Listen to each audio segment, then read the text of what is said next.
24واں پارہ سورہ حامیم السجدہ آیت نمبر 7۔ اعوذ باللہ من الشیطان الرجیم، بسم اللہ الرحمن الرحیم۔ الذین لا یؤتون الزکاة وهم بالآخرة هم کافرون۔ الذین وہ لوگ لا یؤتون الزکاة جو نہیں دیتے زکوٰۃ، وهم بالآخرة اور وہ آخرت کے، ہم کافرون منکر ہیں۔ ان الذین آمنوا بے شک وہ لوگ جو ایمان لائے، وعملوا الصالحات اور جنہوں نے نیک اعمال کیے، لہم اجر غیر ممنون ان لوگوں کے لیے نہ ختم ہونے والا اجر ہے۔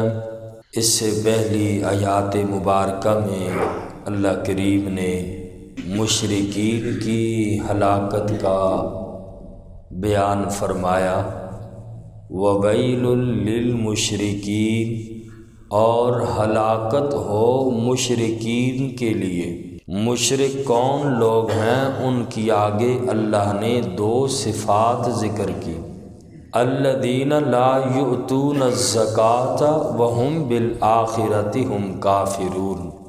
ایک تو مشرک زکوٰۃ ادا نہیں کرتا اور دوسرا وہ آخرت کا منکر ہے۔ یہاں اشکال یہ ہوتا ہے کہ زکوٰۃ کی فرضیت تو آقا کی مدنی زندگی میں ہوئی اور یہ صورت تو مکی صورت ہے، پھر اس کا کیا مطلب ہوا؟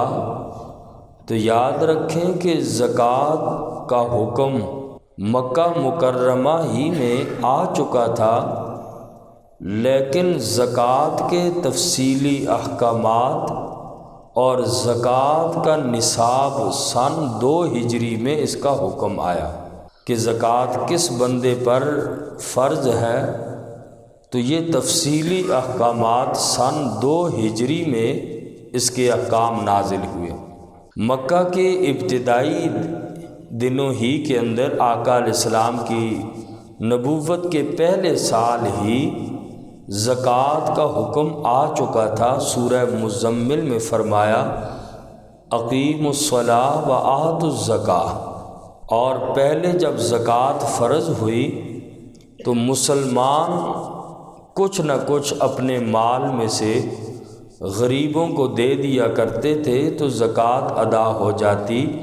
زکوٰۃ کے تفصیلی احکامات سن 2 ہجری میں نازل ہوئے، اور بعض مفسرین نے یہ فرمایا کہ یہ خطاب چونکہ مشرکین مکہ کو ہے اور وہ زکوٰۃ ادا نہیں کرتے، تو اس سے مراد مال کی زکوٰۃ نہیں ہے بلکہ دل کی زکوٰۃ ہے، اور زکوٰۃ کا لغوی معنی ہوتا ہے پاکیزگی، یعنی مشرکین اپنے دل کو کفر اور شرک سے پاک نہیں کرتے، اور قرآن میں بھی فرمایا جس دل کے اندر ایمان نہیں، انما المشرکون نجس، مشرک پلیت ہوتا ہے، ناپاک ہوتا ہے، یہ قرآن کا حکم ہے۔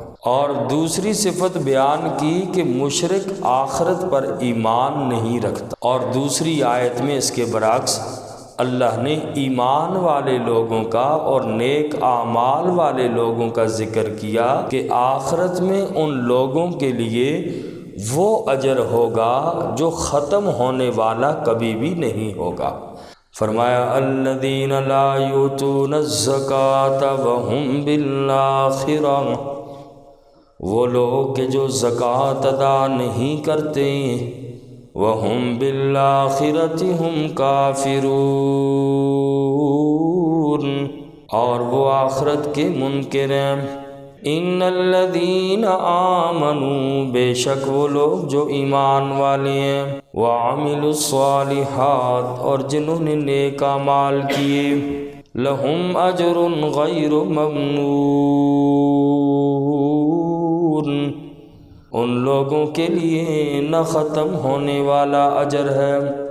قل فرما دیجئے، اَإِنَّكُمْ لَتَكْفُرُونَ، کیا تم واقعی انکار کرتے ہو، بِالَّذِي، اس ذات کا، خَلَقَ الْأَرْضَ فِي يَوْمَيْنِ، کہ جس نے زمین کو پیدا کیا 2 دنوں میں، وَتَجْعَلُونَ لَهُ اندادا، اور تم اس اللہ کے ساتھ شریک بناتے ہو۔ ذالک رب العالمین، یہ ہے تمام جہانوں کا پالنے والا۔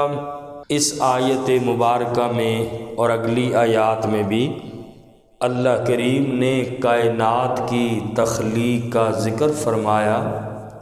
حضرت عبداللہ ابن عباس رضی اللہ تعالی عنہما اور دیگر صحابہ کرام سے یہ بات مروی ہے کہ آقا علیہ السلام نے ارشاد فرمایا کہ جب سے کائنات نہیں بنی تھی، ہر طرف پانی ہی پانی تھا، اور اللہ کریم کا عرش پانی پر تھا، اور کوئی بھی چیز کائنات کی نہیں بنائی، تو اللہ کریم نے پانی سے دھوئیں کو بلند کیا، اور دھوئیں سے اللہ نے آسمان کو بنایا۔ اور یہ آیت نمبر 11 کے اندر آ رہا ہے، ثم استوى الى السماء وهي دخان، دخان کہتے ہیں دھوئیں کو۔ اور پھر اللہ کریم نے زمین کو بنایا، 2 دن میں اللہ نے زمین کو بنایا، اور 2 دن کے اندر اس کے اندر جتنی بھی چیزیں تھیں، پہاڑ اور ضروریات زندگی کی جو جو چیزیں پیدا کرنی تھی، 2 دنوں کے اندر اللہ کریم نے دنیا کے اندر کی چیزوں کو بنایا، اور 2 دنوں کے اندر اللہ نے آسمان کو بنایا۔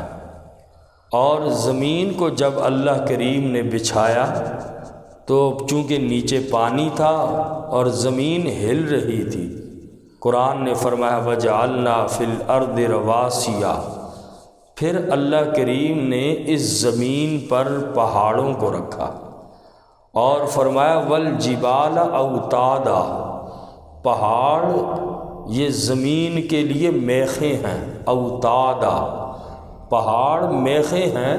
جب پہاڑ اللہ کریم نے رکھے زمین کے اوپر تو زمین ہلنا بند ہوگی۔ حضرت عبداللہ ابن سلام رضی اللہ تعالی عنہ سے روایت ہے، وہ فرماتے ہیں کہ اتوار والے دن سے مخلوق کی پیدائش اللہ نے شروع کی، اور جمعے کے دن آخری وقت میں یہ پیدائش ختم ہوئی، اور اسی وقت حضرت آدم علیہ السلام کو اللہ نے پیدا کیا، اور اسی دن یعنی اسی وقت جمعے کے دن ہی قیامت قائم ہوگی۔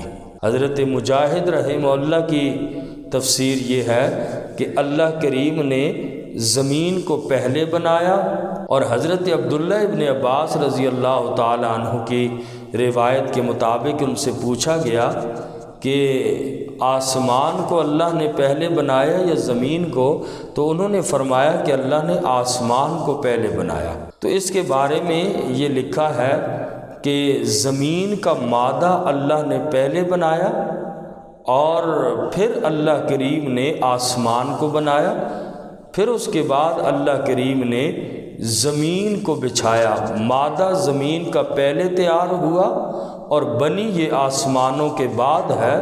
وَالْأَرْضَ بَعْدَ ذَلِكَ دَخَاهَا، سورہ نازعات میں بھی فرمایا کہ آسمان کے بعد زمین کو بچھایا گیا۔ یہاں پہ فرمایا، اور اسی طریقے سے قرآن کریم میں دوسری جگہ بھی ارشاد فرمایا خَلَقَ السَّمَاوَاتِ وَالْأَرْضَ فِي 6 أَيَّامٍ، اللہ کریم نے زمین و آسمان کو 6 دنوں میں پیدا کیا، 2 دن زمین کے لگے، 2 دن آسمان کے، اور 2 دن جو چیزیں ان کے اندر تھیں اللہ کریم نے ان چیزوں کو بنایا۔ اور یہ 6 دن بہرحال مفسرین نے مختلف باتیں اس میں ارشاد فرمائی ہیں، اور یہ اس وقت کی بات ہے کہ جب دنوں کا حساب سورج کے طلوع اور غروب ہونے کے بجائے کسی اور معیار پر ہوتا تھا۔ اب چونکہ زمین و آسمان تو بنے بعد میں، پہلے بنے، سورج اور چاند تو بعد میں بنے، اور اس وقت تو دن جیسے آج ہمارے دن ہیں، ہم سورج کے طلوع اور غروب کے حساب سے دن بناتے ہیں اور دنوں کا معیار ہے۔ اس سے پہلے جب کائنات اللہ کریم نے بنائی، دن تھے اس وقت بھی، لیکن سورج کے طلوع اور غروب کے بجائے کسی اور معیار پر یہ دن اور رات ہوتے تھے، جس کا صحیح علم جو ہے مفسرین نے لکھا وہ اللہ ہی کو ہے۔ اور اللہ کریم 6 دنوں کے بجائے زمین و آسمان کو ایک لمحے میں بھی پیدا فرما سکتے تھے، اللہ نے 6 دنوں کا کیوں ذکر فرمایا؟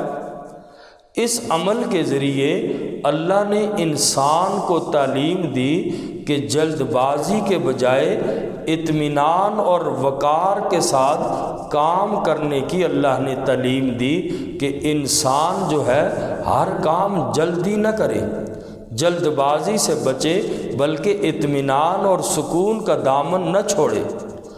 اور نہ جانے اللہ کی کتنی مصلحتیں ہیں کہ اللہ نے 6 دنوں میں کیوں بنایا، یہ انسان کے علم میں نہیں ہے، اور اللہ ہی جانتے ہیں کہ 6 دنوں کی رب کی حکمتیں کیا تھیں۔ تو بہرحال 6 دنوں کے اندر اللہ کریم نے ساری کائنات کو بنایا۔ فرمایا قُلْ أَإِنَّكُمْ لَتَكْفُرُونَ بِالَّذِي خَلَقَ الْأَرْضَ فِي يَوْمَيْنِ، آپ فرما دیجئے بے شک تم انکار کرتے ہو اس ذات کا کہ جس نے پیدا کیا زمین کو فی یومین،